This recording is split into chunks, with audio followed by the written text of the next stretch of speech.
What's going on, everyone? It's me, Kiki Solano, welcoming you to BYUSN right now on the nightmare before game day. I've got everything you need. Game notes for Western Kentucky, costumes from some of our players, and the Bachelorette? Yeah. Let's go. We've got some Kiki, what are you wearing? This is my first Halloween costume of the day. No? Kind of hard to hear me in this? We've got a lot of football to get into, but before we talk about that, we've got to give some love to our guy, Yoli Childs, at the NBA Combine. Yo recorded a 38.5-inch max vertical at the Combine, which would have put him at first among power forwards at the Combine last year. Holy Yoli! Love seeing our Cougs shine. That's what's up, yo. Now on Halloween Eve, I want to give you some costume inspiration. So for this, you should really look to our athletic director, Tom Homo. Well, you really can't beat that. Some of our players from BYU football have had some pretty memorable costumes as well. I dressed up as a parrot once. That was my favorite because I actually got on the news. I was Star-Lord and I had the full replica helmet. I played music from my truck. I had a baby Groot in my pocket. One time when we were younger, we dressed up as Max Hall, but yeah, that's probably not a good one to talk about. But I think my best one was Steve Irwin, the crocodile hunter. I had a little stuffed crocodile and I'd jump on it like right as they open the door. You know, you do a couple rolls, you get extra candy. Those are awesome. Plus, it's always fun to see our players' personalities off the field. You know, kind of like how our QB1, Zach Wilson, watches The Bachelorette.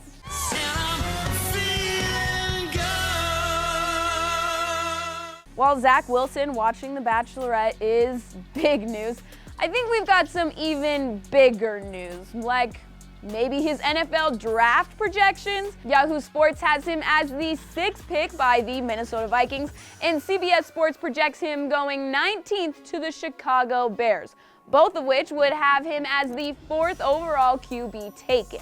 Who's gonna give their rose to Zach Wilson?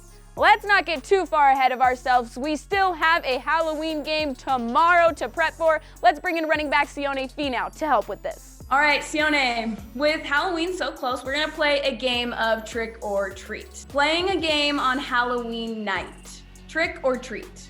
Treat for sure. Playing with the boys, we'll get a dub. Yeah, for sure. Treat. Always a treat. Always. All white ghost uniforms for the game, trick or treat? Oh, another treat as well. You know, just, again, all white looks clean. It looks good. Yeah, it's a clean Treat look. for sure. Players streaming on Twitch, trick or treat? I'm part of that discussion. I was just joking.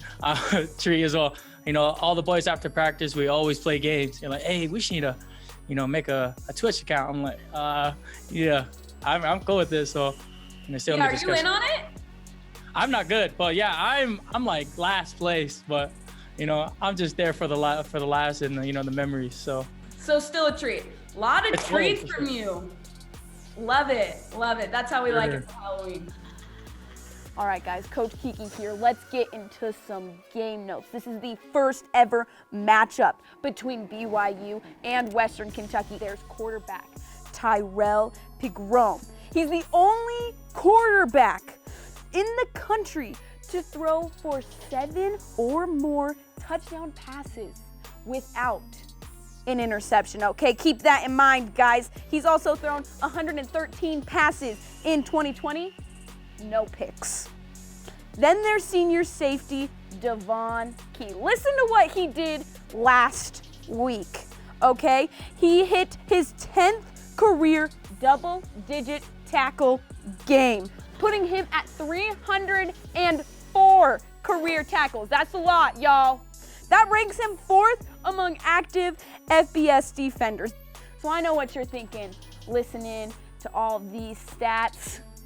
There's some spooky stats there, okay? But you know what? Our team, our Cougs, we got nothing to be scared of. BYU, we've got 2 receivers racing to 1,000 yards. That's Dax Milne and Gunnar Romney. Gunner has 995, and Dax is sitting at 993. Now, we do know that Gunner didn't play last week because of an injury. As for our defense, well, they've allowed just 2 rushing TDs. That's tied for second among teams with at least 4 games played, you guys. That's good. Believe me, folks, believe me when I say Western Kentucky should be the ones that are scared.